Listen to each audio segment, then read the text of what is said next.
Урматтуу достор, кандайсыздар? Ден соолугуңуздар жакшыбы? Азыр эле бир аз мурда президент Сооронбай Жээнбековдун волонтерлор менен, ыктыярчылар менен жолуккан жолугушуусунун кыскача жанагы видеосун көрдүм. Эми бул биздин президентибизде уят жок экен да, таптакыр уят жок.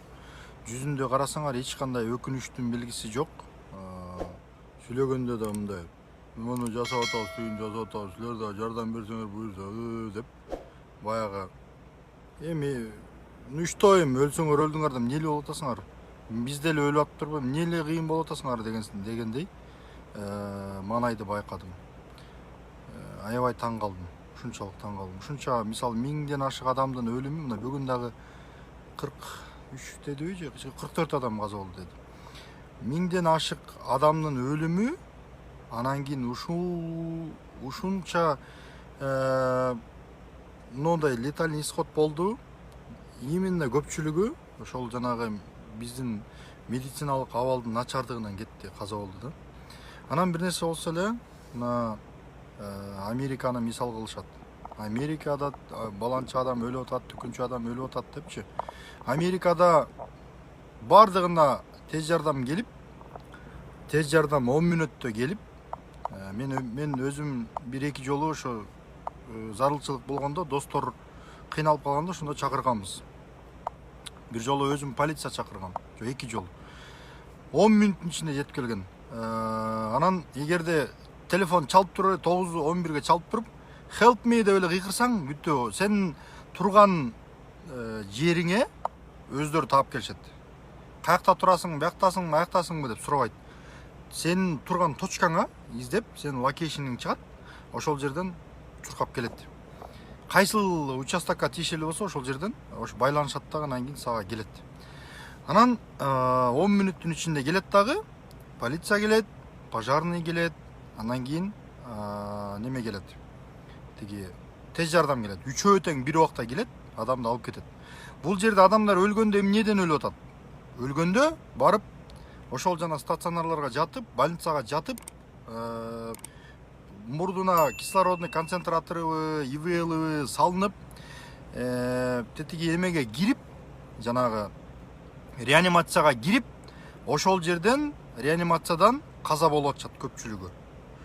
То есть бул жерде мамлекеттин күнөөсү жок да, мамлекет болгон шартын түзүп, мүмкүнчүлүгүн түзүп туруп, анан кийин ошол жерден каза болуп атат. Эгерде бизде каза болгон адамдардын бардыгы же болбосо көпчүлүгү ошондой абалда реанимацияда мурдуна концентратор салынган кезде каза болгон фактылар көп болсо, анда бүгүнкү бийлик айтса жарашмак, бул бизде эле болгон жок, биздин күнөөбүз эмес депчи. А тилекке каршы мына баарыбыз көрүп атабыз. Өлгөндөрдүн көпчүлүгү эмнеден болду? Эшикти барып сүзгүлөп, түрткүлөп барып туруп ошол жерден каза таап, жан берип кетип калышты. Жөн эле чыркырап эле өлүп кетти. Мурдуна кислород концентратор жетпей, кислород жетпей, концентратор жок. Ошентип эле каза болуп калды көпчүлүгүчү. Биз биякта мигранттар монтип тиги Агая, тигил штат, бул штат болуп, Россиядагылар чогултуп мынтип эметкиче тиги каза болуп калды. Улам барып тиги биз акча чогултуп абы деп бияка жөнөтүп, анан Түркиядан сатып алып, анын баарын уюштуруп эметиш үчүн убакыт кетет. Аябайчы акча чогултканда да бирөө мал катып, бирөө бергиси келет, бирөө бергиси келбейт. Ошондо отуруп, чыркырап, ызылдап отуруп, мисалы байкелер адамдар өлүп атат, тезирээк эме кылалы деп ошондо отуруп, терде активдүү байкелер баардыгы чогултуп, кадырын салып ошентип отуруп, анан кийин ошентип концентраторларды жөнөттү. Анжелика чогултуп атат, Бактыгүл Бадыева чогултуп атат, Мирбек Атабеков чогултуп атат, байларды, чоңдорду намыстантып атат. Ошентип отуруп, анан концентраторлар чогулуп, көп келгиче ортодон бир 2 жумалык же 10 күндүк убакыт өтүп кетти. Ал ортодо канча адамдар каза болду да. Анан мен өткөндө жана 85 адам каза болгондо жаным кашайып кетип ушунчалык, анан кийин кайрылуу кылбадымбы? Ал болсо тарап кетиптир. Анан ошол жерде тиги ар кандай сөздөр айтылып атат. Эми өзүңөр элестетсеңер, биз өзүбүз кичинекей эл болсок, Кыргызстанда жашаганы 4 миллион. Чет жакта 2 миллиону тентип жүрөт. 6 миллионбуз жалпы. Ошол жерден чыркырап эле канча 1000 адамыбыз өлүп калды, каза болуп калды да. Ушинтип биз баарыбыз чогултуп, баарын чогултуп келгенче ушунча убакыт өттү. Адамдар каза болду. Анан бийлик болсо оозун ачып карап турду. Далдактап, мээси да иштебей калды, колунан да келбей калды. Акчанын баарын алып туруп, донорлордон алып туруп, пенсия пособияга жумшап салган. Абылгазиев болсо тиги 300 кишини, 200 кишини аркасына тизип туруп, маскасы жок бирөөсүн дагы. Сүрөткө түшүп туруп, коштошуп, анысы тим эле бир тарыхый реформа жасап, Саакашвили болуп кеткенсип, тиги церемония менен узап атат. Анан кийин ошентип туруп, анан кийин ал кетти. Анан кийин жаңы премьер-министр келип, абуде ишин баштагыча ортодон канча убакыт өттү да. Америкада ошондой жанагындай аппарат жетпей, больницада орун жетпей каза болгон учурлар болгон. Бул качан? Ковид жаңы башталганда, Америкада күчөп кеткенде мына ошондо каза болгон. Ошондо орун жетпей. Эгерде Кыргызстанда март айында 19-unda биринчи ковид катталды, 3 адам. Анан кийин жок дегенде апрелдин башында Кыргызстанда ошондой орун жетпей каза болуп, ушундай неметсе, биз түшүнөт элек. Адамдар толуп кетти депчи. Бүгүнкү күндө карасаңар, дүйнө дүрбөлөң түшкөндөн бери 7 ай убакыт өттү. Кыргызстанга ковид келгенден бери минимум 4 ай убакыт өттү. Атак 5 ай убакыт болуп калды. 5 айдан кийин анан кийин жанагындай нерселер болуп атат. Адам өлүмдөрү болуп атат да. Тилекке каршы жардам ала албай чыркырап өтүп кетти. 118ге чалып атабыз. Жок, албайт. Тияка чалгыла, бияка чалгыла, ызы чуу болуп, этегинде 118ге чалып чыркырап өлүп кеткен адамдар болду да, мисалчы. Болгондо дагы улуттун каймактары, мындайча айтканда, ар бир улуттун карказы болот да, мындай сөөгү болот да, ак сөөгтөрү. Ошол сөөгтөр бычыранып сынып атат да, мындайча айткандачы, биздин улутубуздун күчү мындай бекем кылып кармап турган, адамды бекем кылып кармап турган эмнеси? Сөөгү да, карказы. Ошол сыяктуу улуттун дагы карказы болот. Карказы ошол биздин врачтарыбыз, мугалимдерибиз, элитабыз, интеллигентибиз бардыгы каза болуп калды. Көбү ошол жана врачтар менен интеллигенция каза болду да, тилекке каршы. Канчалаган болгондо дагы врачтардын эң асылдары, ал врачтарды жок эле дегенде 10 жыл, 20 жыл окутуп, чокутуп, антип-минтип анан адам кыласың. Тажрыйбалуу, 30 жылдык тажрыйбасы бар, 20 жылдык тажрыйбасы бар врачтарыбыз ушинтип эле аппараттын жогунан, жана башканын жогунан ушинтип оозун ачып, ушинтип эле тиги бийлик отурганча каза болуп кетти. Тилек Токтогазиев деген жаш бала, менден 5 жаш кичүү. 90-жылкы ошол миллионер бала, билесиңер да. Ошол концентраторлор келгенче кислородный баллондорду апарып, тагып, больницаларга бардыгына тагып коюп, шарттарын түзүп, канча адамдарды өлүмдөн сактап калды. Мына бүгүн президенттин жолугушуусуна, мисалы, ошол Тилек Токтогазиевди чакырып алыптыр. Себеби ал тиги Текебаевтар менен биригип альянс түзүп алышкан. Бул улуттун башчысы, улуттун атасы, журт атасы деп бирөө айтты. Сиз журт атасы болуңуз, анан андай мындай дейт. Журт атасыбы же улуттун башчысы, бир элдин башчысы, президенти мынчалык майда, мынчалык кекчил болбош керек. Ал болсо, айланай мейли, тилдегениңерге түшүнөм, кыйкырганыңарга түшүнөм, келгиле, айланайын, келгиле сүйлөшөлү, айткыла, мына ачуусуңарды айткыла. Ошол жерден чечели, эртең тополоң болгуча, ошол жерден маңдай тескей отуруп чечели, мына ачык баарын жашырбай айткыла гана, ким келгиле деп айткан бирөөсү бир сөзүн уккан жокпуз да. Мисалы, азыр Бакиев жаман, анан андай мындай дейт. Мисалы, Бакиевдин убагында мен көргөм 2006-жылы 2007-жылга чейин оппозиция Бакиевке тынчтык берчү эмес.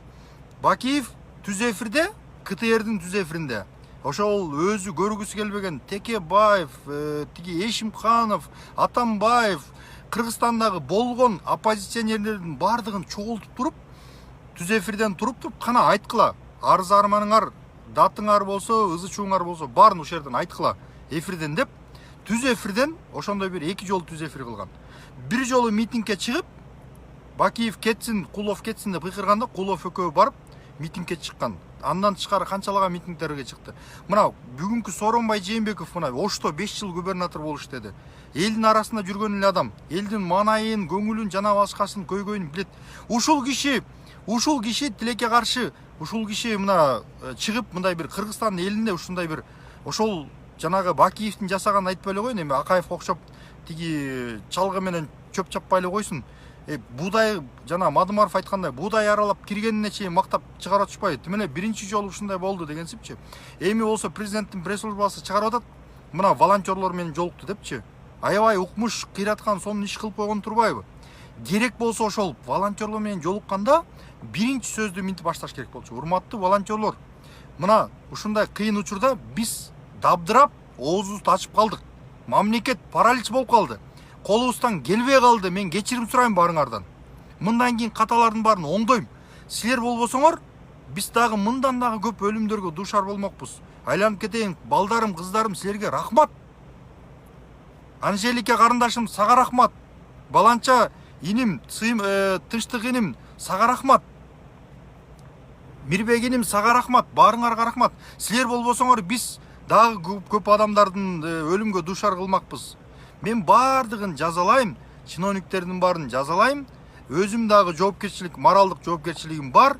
Силер мага мынча убакыт бергиле, мен чара көрөм, могу маселелерди чечем деп туруп так айтыш керек эле.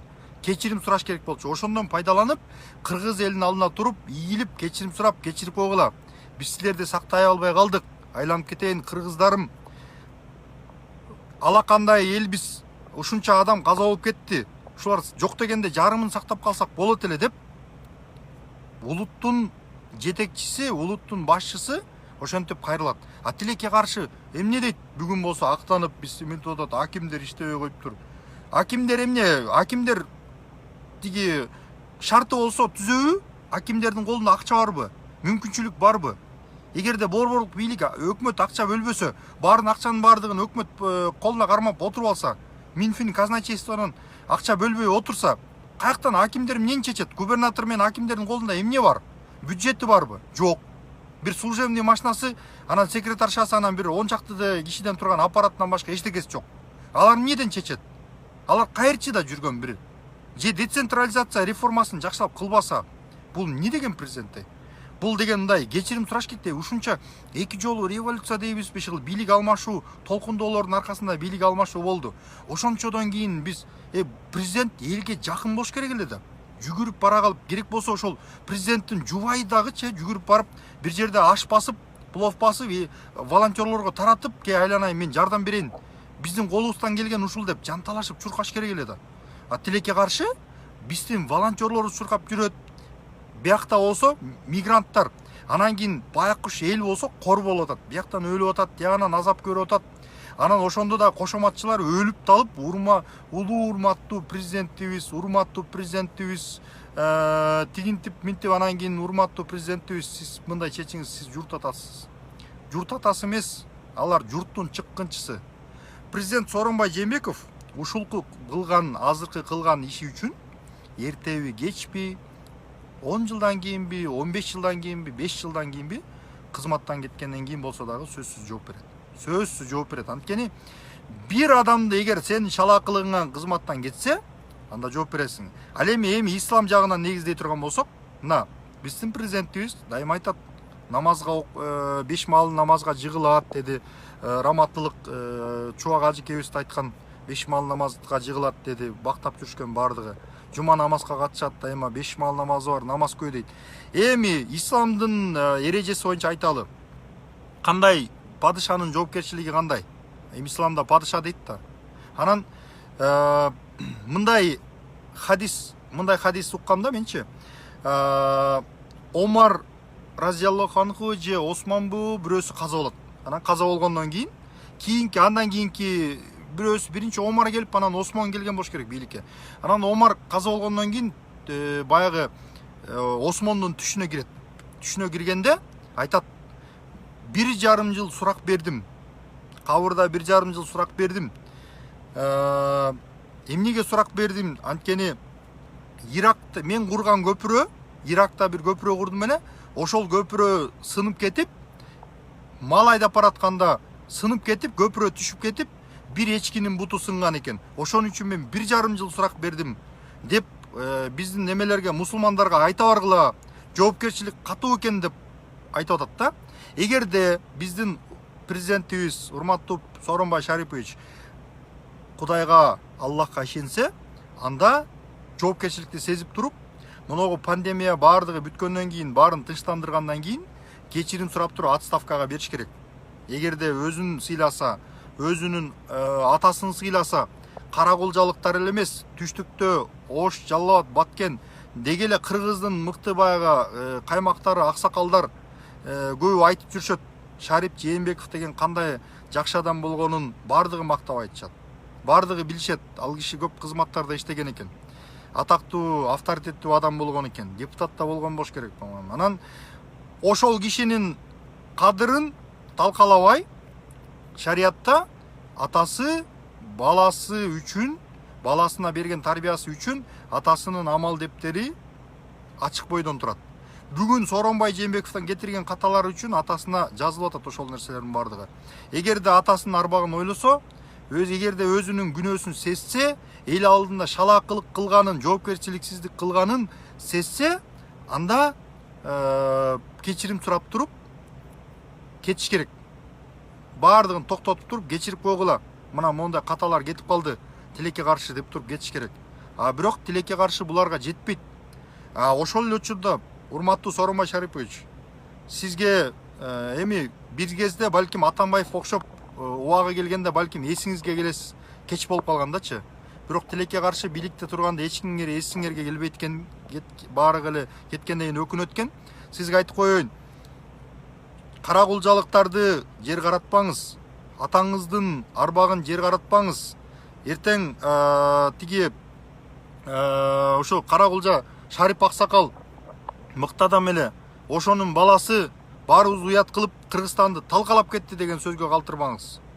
Мен сизге иниңиз катары, улутташыңыз катары, мен сиздин ошол боордошуңуз катары айтып коеюн. Мен дагы сиздин жакшы президент катары тарыхта калышыңызды, жакшы адам катары ошол элдин алдында жүзүңүз жарык болушун каалайм.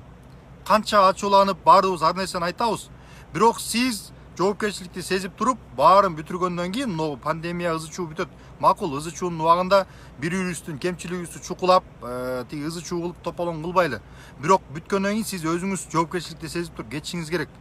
Урматтуу президент мырза, сиз айтып атасыз, мен сиздин 2005 жылы парламентте март окуясынан кийин Аскар Акаевдин отставкасын кабыл алып аткан малда ошол процесстин учурунда сүйлөгөн бир сөзүңүздү уктум бүгүн YouTube'дан. Facebook'ta да жүрөт. Сиз айтыпсыз, урматтуу депутаттар, ушул мамлекетти эгемендүү мамлекетке жетиш үчүн биздин аталарыбыздын каны кайсыл жерде гана каны төгүлгөн жок, кайсыл жерде гана сөөгү калган жок. Ошон үчүн ушул мамлекетти көзүбүздүн карегинде сактайлы деп айтыпсыз. Ошол сөзүңүздү аткарыңыз. Ушул мамлекетти көзүбүздүн карегинде сактайлы. Сиз башкара албай калдыңыз, контролдой албай калдыңыз.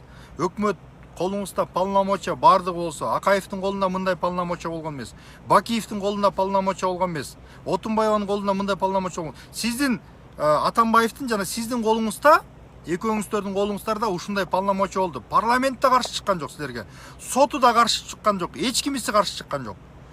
Бардыгы силерге мыйзамыңарды мыйзамдай, кимди эшматтап келесиңерби, ташматтап келесиңерби, эч бир кандидатураңарды жокко чыгарбай, бардыгын бекитип, ляппай деп силер келгенде тура калып кол чаап, тиги мугалими келгенде турган урмат көрсөткөн окуучулардай болуп, чыгып алып туруп, бардыгы кол чаап, сизди кол чаап тосуп алып, кол чаап узатат.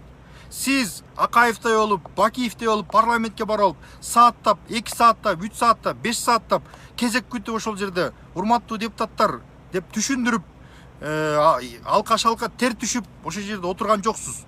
Парламент сизди 1 саатта убара кылган жок.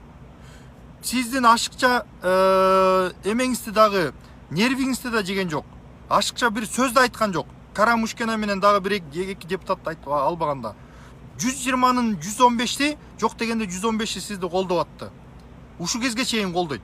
Эми ушундай полномочия, мүмкүнчүлүк колуңуздарда турганда, иш жасай албасаңыз, сиз эртең дагы мындай иш жасай албайсыз.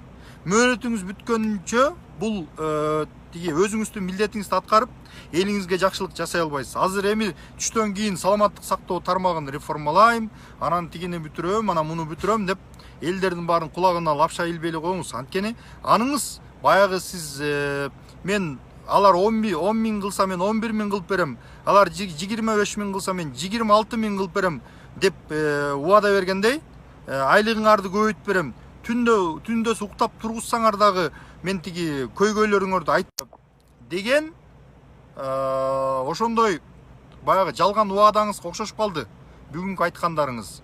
Буга чейин саламаттык сактоо тармагында проблема бар экенин билген эмес белеңиз. Билгенсиз, коронавирус башталгандан бери 7 ай өттү. Өкмөтүңөр даярдап, шарттын баарын түзүп, акчанын баарын бөлүп, жок дегенде 50 миллион доллар бөлүп, бүттүгүн даярдап, керек болсо жата турган шейшептерине чейин, кроватына чейин, аппарат жанагы ИВЛ менен тиги кислородный баллондорго чейин баардыгын тартып туруп даярдап койсоңор болмок. Мүмкүнчүлүгүңөр бар болчу. Тилекке каршы адамдар ИВЛ аппараттан эмес, реанимациядан эмес, көпчүлүгү эшиктин оозунан босогодон каза болуп калды. Бул шалакылык үчүн эртеле кеч жооп берип каласыңар. Ошон үчүн жоопкерчиликти сезип, сиз кызматтан тапшырып бериңиз. Кыргыз эли 6 жыл Атамбаевка корголду. Эми дагы сизге 6 жыл корболгонго кыргыз элинин мүмкүнчүлүгү жок. Аягыла, мамлекет аягыла. Бечара элди пандемия башталгандан бери же бери кете албайт, жер нары кете албайт. Солилецкий деген тетиги Оренбург жактагы эмеде чек арада ушинтип кезек күтүп, кезерип, талаада камыштын арасына жаткыдай кыргыз эли эмне ушунчалык Кудайдын курутун урдады беле?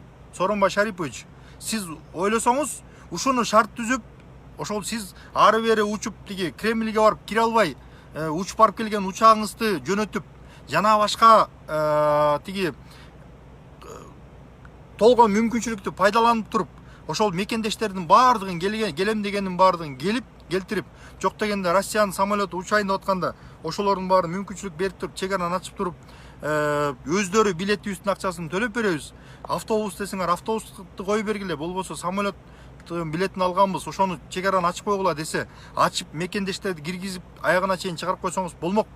Тилекке каршы өзүбүздүн элибиз ушул жерде көрүнгөн жерде кор болуп, байкуштар ошол жерде жүрөт, кичинекей балдары менен, эмчектеги балдары менен ошентип көтөрүп, апаларыбыз, агаларыбыз ошол жерде, аксакалдар ошол жерде талаа түстө жатат, бирөө каргап атат, ылайым биздей болуп тентип калгыла деп каргап атат.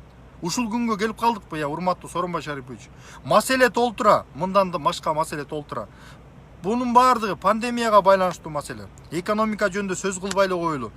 Саясий акыбал жөнүндө жана башкалар жөнүндө сөз кылбай эле коелу. Мыйзамдардын бузулушу жөнүндө сөз кылбай эле коелу. Сиз айтып атасыз, жарандардын укугун сыйлаган парламенттик өлкөбүз. Ар бир жаран өзүнүн оюн, укугун айтканга акысы бар деп атат. Сиз жанагы силердин бийликке каршы сүйлөгөн адамдарды, бийликке каршы сүйлөгөн адамдарды эмне кылып атасыңар? Коррупция жөнүндө сүйлөгөн адамдарды эмне кылып атасыңар? Канчалар таможнядагы коррупция жөнүндө айткандар, чек арадагы коррупция жөнүндө айткандар кандай куугунтуктарга туш болду? Анан кийин дагы отуруп, мыйзамды сыйлаган өлкө, анан кийин конституцияны сыйлаган өлкө дейт. Биздин Кыргызстан хандык өлкө. Кыргызстан бир адамдын жеке бийлиги орногон, мыйзам иштебеген хандык өлкө. Тилекке каршы бүгүнкү күндөгү реалдуулук ушул.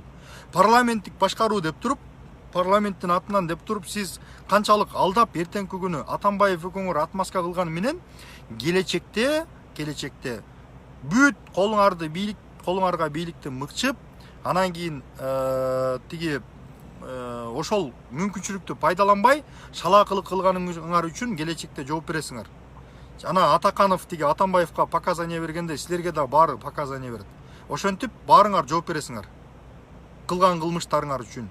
Анткени колуңарда бийликти баарын пайдаланбай, тескери негатив иштердин баарын кылып атасыңар. Эртең жоопкерчиликтин баарын парламентке шылтап, анан кийин бир шалтыруу өкмөтүңүзгө шылтап кутулам деп ойлобоңуз. Баардыгын ким башкарып атканын билебиз.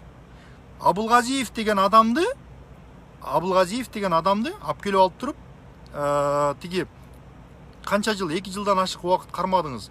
Парламент каршы чыкты, жарандык коому каршы чыкты, баардыгы каршы чыкты. Жарандарыбыздын баардыгы каршы чыкты. Абылгазиев моундай кылып атат, тигиндей кылып атат. Жок. Кетирбей кармап отурдуңуз. Мунун баардыгын билет Кыргызстан. Кыргызстанда секрет жашырыш бир нерсени мындай бир калтырып коюш, көрсөтпөй калтырып коюш, жымсалдап коюш мүмкүн эмес. Урматтуу туугандар, эми мунун баардыгы, бул нерсенин баардыгы айтыш керек. Айтылышы керек да. Анан бир нерсе болсо эле фейктердин баарын жумшап, анан сен эмнени кыйрат койдуң эле, Америкада жатып алып кыйын болбо, анан колуңан эмне келет, анан сен эмнени кыйрат койдуң эле деп. Менин мамлекеттик мандатым жок. Мамлекеттик мандатым жок. Мамлекеттен айлык албайм. Мен эч бир кызматка шайланган эмесмин. Катардагы жарандардын биримин. Бирок өзүмдүн жарандык укугумду айтканга акым бар. Президент кетсин деген акым бар. Президентти жана башка бийликтердин баардыгын сындаганга акым бар. Бирок бир нерсе болсо сындаса эле баса калып эле бүгүнкү күндө. Тиги конституциялык укугун колдонгон адамдардын баардыгын тиги төңкөрүш жасап аткансып баса калып тополоңдун баардыгын неме кылат да. Мына азыр жазып атат мына. Каныке Абласанова дейт. Жанатан бери ар нерсе жазып атат. Өзүң эмне кылдың өлкө үчүн? Не поддерживай правительство, но запарили уже эти скафнюги дейт. Я ничего не смогу делать для страны, к сожалению. Вот и сижу, молчу дейт. Урматтуу Каныкей айым, сиз отуруп унчукпай отурсаңыз отура бериңиз. Бирок ар бир жаран ушинтип мен тиги көчөгө чыгып алып, же болбосо ак үйдүн ичине кирип алып кыйкырган жокмун. Facebook'tan өзүмдүн баракчамдан чыгып алып туруп, ушул маселе боюнча чыркырап өзүм оюмду айтып атам. Ар бириңер айткыла. Эгерде бийликтин иштешин кааласаңар, анда ар бириңер айткыла. Эмне үчүн Сыймык Жапыкеев айтыш керек, ана мага окшогон бир экөө айтыш керек, ана калгандары эмне унчукпай отуруш керекпи? Бул мамлекет баарыбыздын мамлекетибиз. Бир нерсе болсо эле азыр тиги сүйлөй турган заман эмес, сүйлөй турган эмне дудук болуп отурушубуз керекпи? Же эмне биз алардын иштеп аткан ишинде алдына тосуп алып туруп, алдын тосуп иштебе деп, алдын тосуп алаксытып, же болбосо тиги биз аларды таяк менен кубалап жүрөбүзбү? Биз оюбузду айтып атабыз. Жок дегенде Facebook'тан оюбузду айтканга акыбыз барбы?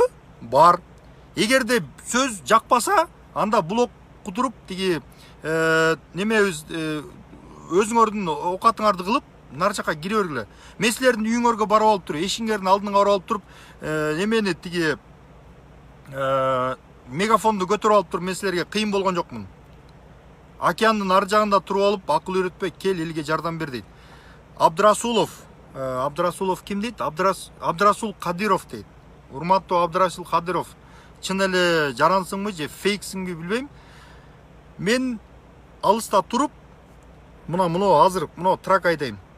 Трактан тапкан акчамды, ошол адал мээнет менен тапкан акчамдын бир бөлүгүн, ошол чоң бөлүгүн Кыргызстанга которуп, концентратор алганга, Бактыгүл Бадыевага бир бөлүгүн, дагы биякта группалар чогултуп атыптыр, ал жака дагы бир бөлүгүн, да башкаларга ошентип баш аягы 100 000 сомдой каражат котордум. Сиз эмне кылдыңыз? Сизге суроо берейинчи. Шу силерге окшогондор күйгүдүрүп мындай ар нерсенин баарын суроо берип тажатты да. Колубуздан келген мага окшогондор толгон мигранттар 500, мен өзүм көрдүм, $500, $1000, $600, $700 ошентип каражат топтоп, концентратор апарып, канчалаган адамдардын өмүрүн сактап калды эгер билсеңерчи. Билбесеңер анда мына жерге отуруп алып туруп, жалган сөздөрдүн баарын айтып, анан эмнени кыйраттың? Кыйратканда мигранттарды кыйратып атат баардыгын. Бир нерсе болсо айтышат, мына бизди мигранттар багып атат, мигранттар деп. Анан кийин мигранттардын баардыгын тетиги Солилецкийге, тияктарга тиги келаткан самолеттун учурбай, ушинтип тиги кордоп отурат жолдо белде. Эми мен силерге айтайын. Маселени көтөрүш керек, баардыгыбыз айтышыбыз керек. Президентке, өкмөткө, алар анткени Кыргызстандын элинин төлөгөн салыгынын эсебинен, Кыргызстандын казынасынын эсебинен айлык алат. Жана Абылгазиевдин аркасында турган 200 өкмөттүн аппаратында иштеген 200дөн ашык адам. Андан тышкары өкмөттүн жалпы Кыргызстанда министрлик деңгээлдеги 14-15 министрлик бар. Андан тышкары мамлекеттик комитеттер, мамлекеттик комиссиялар туруктуу иштеген, андан кийин тиги департаменттер бар, анан агенттиктер бар. Ошолордун баарын кошкондо жалпы 44 профилдик мекеме бар экен, министрликтин деңгээлдеги. Элестетсеңер, Кыргызстанда ошол 44-түн ар биринде 30-тан 40-тан тиги 100дөн 200дөн адам иштеген деле канча армияны багып атат Кыргызстан. Ушунун баары бизге керекпи? Мына пандемиянын убагында мамлекеттик аппарат 10 эсе кыскарып, баардыгы үйлөрүндө онлайн иштеп атат. Мамлекет иштеп атат, жашап атат. Жашаса болот экен, башкарса болот экен. Канчалаган жерлерде реформаларды айтып атабыз. Саакашвили тиги буларды айтып атабыз. Баардыгы ушулардын баары кыскартканда, бүгүнкү күндө реформа барбы? Жок. Кыскартканга акча керек, ашыкча акчанын кереги барбы? Жок. Аймактарды ирилештиргенге акчанын кереги барбы? Жок. Министрликтерди жойгонго ашыкча акчанын кереги барбы? Жок. Ушунун баарын кылса болот да, туурабы? Андай болсо тапшырып туруп анан кетсин. Кечирип койдун, биздин колубуздан келбейт экен деп туруп тапшырып кетсин. Тилекке каршы андай эмес да. Ошондуктан туура айтасыз. Назира Осмонова дейт, рахмат сизге, аферисттерге көңүл буруңуз. Эми аферисттерди айтканга болбойт, балким бирөө ачуусу келип айтып аткандыр, бирөө балким тиги бирөөнүн тапшырмасын аткарып аткандар, бирөөнүн балким кызматтагы тууганы бар. Бирок бир нерсени байкадым. Жана волонтерлордун арасында бирөө айтып атат: урматтуу Сооронбай Шарипович, сиздин алтын сөзүңүзгө эл зар болуп турат, ушул сөзүңүздү айтып элге колдоо көрсөтүп коюңузчу дейт. Урматтуу Сооронбай Шарипович, алтын сөзүңүзбү, күмүш сөзүңүзбү, алтын шилекеңизби чачыратып айтпай эле коюңуз. Сиздин сөзүңүздү укмак түгүл, рожаңызды көрөйүн деген көзү жок элдин. Бүт мага жүздөгөн элдер байланышып атат. Өткөндөгү видеодон кийин бардыгы неметти. Мурда Атамбаевдин убагында, андан кийин жана бир нерселерди айтып чыксам, айтчы, могу жерден ашыкча кетип калдың, могу жерден туура эмес сүйлөп койдуң деп. Бул жолу айтты, бардык сөздү туура, маселе туура айтыпсың. Ушунчалык тажатышты булар. Көрөйүн деген көзүбүз калбай калды дейт. Ушунчалык жип кирип, тажап бүтүптүр. Анткени күтө берип Атамбаевди 6 жыл күттү. Эми мунун дагы 6 жыл күтүп отурсак, биздин мамлекет талканат, жок болот. Биз эмне ошончолук мындай, ушунчалык эмне бир шорго жаралган элбизби? Биз дагы татыктуу жашаганга, биз дагы татыктуу тиги реформаларды күткөнгө жана талап кылганга акыбыз бар. Ал ошон үчүн президент иштеп атат, президент кыйратып атат. Президент эчтекени кыйраткан жок. Президентти жана Кыргызстандын жогорку жетекчилигин баш аягы бир 400дөн ашык офицер кайтарат. Алда Сыймык Жапкеев байке жакшы билет болуш керек. Госохранада канча, составында канча кызматкер бар. Ошонун баардыгы ошол жана Алачарда жашаган, резиденцияда жашаган немелерди кайтарат. Андан тышкары майы кызматкерлерди аларды жолдо сопровождать этет. Машиналар, жүздөгөн машиналар президенттин администрациясына эле өзү эле миллиард сомдон ашык акча кетет жыл сайын. Жогорку кеңешке ошончо кетет. Андан тышкары сот жана башка өкмөттүн структураларына жана башкаларына ошончо акча кетип атат. Ошонун баардыгы мамлекеттик бюджеттен акча алып, анан кийин өздөрүнүн милдетин аткарбай, анан ар кандай сөздөрдү айтып, жанандай бир тиги тескерисинче кайра жарандардын баарын тебелеп, укугун тебелеп, тепсеп, ошондой бир өзүнүн милдетин аткарбай, моундай шалаакылык кылып атат. Этегинде карапайым кыргыздын каймактары кырылып атат да, мындайча айтканда. Бир нерсе болсо эле коронавирус дүйнөлүк оору, ошол дүйнөлүк ооруну алдын ала болуп аткандан кийин шартын түзүп туруп, баардыгын тосуп алыш керек болчу. Эми экинчи валына келип атат деп атат. Күзгө барат жана башка. Ушунун баардыгын обсервациясындагы сырттан келдиргендерге стационарындагы даярдап коюш керек. Анткени окуу жылында дагы көп ишканалар, жанагы эмелер, көп ишканалар жабык бойдон турат, көп имараттар бар. Ошолордун инфраструктурасы бар, ысык суусу бар, отоплениясы бар, мүмкүнчүлүгү бар, котельный бар. Ошолордун баардыгын шарттарын түзүп туруп, тиги эмелерди, койкаларды даярдаш керек аппараттары менен. Эртең дагы кыш түшсө, эки кишинин бири ооруп чыга турган болсо, анда накытта коллапс болот. Ошонун баардыгын алдын ала азыр даярдаш керек. Тилекке каршы булар болсо отуруп алып туруп мактанып, анан кийин бөлүп жарып, ичинен волонтерлорду да бөлүп жарып, ошолорго баарын чакырып туруп рахмат айтып койгондун ордуна бөлүп жарып, тигин чакырабыз, муну чакырбайбыз деп ушинтип отурат. улуттун башчысы, мамлекеттин башчысы мынчалык майда, мынчалык кекчил болбош керек. Мынчалык кекчил болбош керек. Президент деген айкөл болуш керек. Мен Бакиевди мисал кылдымбы? Ошол Бакиев убагында ошол оппозиция менен кандай сүйлөшкөнүн баардыгыбыз көргөнбүз. Өзүнүн көргүсү келбеген душмандарын дагы чакырып, кызматка чакырып, жана башка чакырып, жок дегенде жолугушуп, учурашып, маңдайында отуруп сүйлөшүп, бир дипломатиянын чоң үлгүсүн көрсөтчү да. Мисалы, жетекчи деген айкөл болуш керек да. Макул эми, ачуу сөз айтылды, канча кыйынчылыктар болду. Биз кечирим сурайлыбыз, мондай кемчиликтер кетти, баардыгын бизге убакыт бергиле, мына жоёбуз. Силерге рахмат, колдон келген жардамды беребиз деп жакшынакай кылып айтып неметиш керек. Тилекке каршы андай аракеттер, андай эч нерсе жок. Урматтуу туугандар, абдан активдүү көп адам катышып атат бүгүнкү немеге, лайфка. Анан кийин дагы суроолор болсо, маселелер болсо жазсаңар болот. Эми мага бийликтин троллдору, жанагындай фейктер, анан кийин бир кандайдыр бир кызмат үмүт өткөндөр, эптеп парламенттик шайлоодо мандат алып алсак, же болбосо баланча тууганым кызматка кирип алса деп ошентип ак үйдүн тегерегин айланып жүргөндөр, ошого окшогондор гана бийликти колдобосо, көпчүлүгү бийликти колдобойт. Азыр каршы ушунчалык көрөйүн деген көзү калып калды. Көрөйүн деген көзү калбай калды. Мыногу жерде жазып аткан фейктерди жана башкаларды түшүнөм эми. Ар нерселердин баарын айтып атат. Маданият, сүйлөшүү маданияты, жазуу маданияты жок. Алардын баарын эми анын баарына реакция кылган болбойт. Ошентсе дагы көңүл буруп, тыңшаганыңыздар үчүн чоң рахмат. Баардыгыбыз бийликке талап коелу. Же иштесең иште нормально, иштебесең кет деп мындай талап коелу да. Ошол урматтуу туугандар. Эгерде биз мамлекетибиз, башчыларыбыз бар жакшы иштесе, анда биз монтип анда чет жакта жүрмөк эмеспиз да.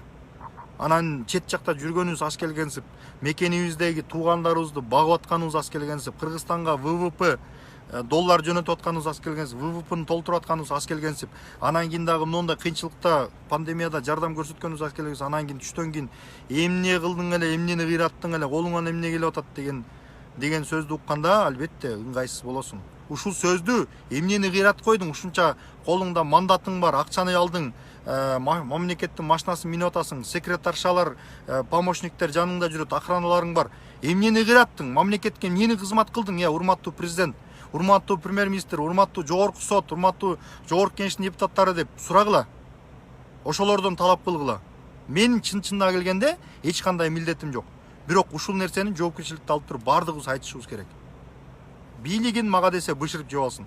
Мандат алайын, же болбосо кандайдыр бир кызматка илешейин деген максатым жок. Кудайга шүгүр, Кудайдын берген ырыскысын могу жерде таап атабыз, адал ырыскыны.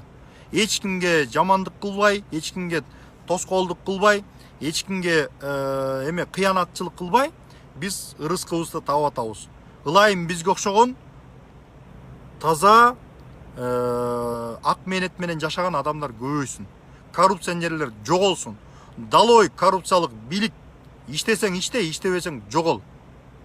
Ошол көңүл бурганыңыздар үчүн чоң рахмат. Баарыбыз активдүү бололу. Интернетте жана башкада сөзүбүздү айтып, дайыма бийликке ошондой болгон сөздү айталы. Кошомат кылгандан Кудай сактасын. Кошоматчылыктын аркасы бар, биздин мамлекетибиздин түүнүнө жетет. Ар бирибиз активдүү болушубуз керек. Жарандык активдүүлүк деген ошол. Чоң рахмат достор, көңүл бурганыңыздар үчүн. Чоң рахмат. Кийинки жолугушканча сак саламатта калыңыздар.